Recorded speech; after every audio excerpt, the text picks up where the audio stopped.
Aksi pencurian sepeda motor terekam CCTV di halaman parkir SD Negeri 44 Palembang. Dua pelaku datang dengan satu sepeda motor, satu diantaranya turun dan mengambil motor milik guru bernama Novia Ramadeni.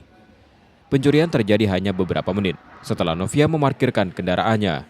Pelaku diduga membuntutinya selama perjalanan menuju sekolah, meski motor sudah dalam kondisi terkunci stang. Novia baru menyadari motornya hilang saat hendak keluar sekolah membeli makanan. Saat kejadian, suasana sekitar sekolah masih sepi. Pas udah jam 8:30, saya mau keluar, itu mau beli makanan untuk anak-anak tuh udah ada lagi motornya.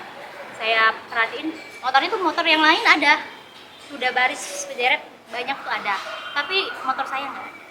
Kalau dilihat CCTV itu dia itu datangnya barengan sama yang guru yang motornya yang keempat itu. Jadi langsung ngambil motor yang saya, bukan yang lain. Pelakunya orang berapa?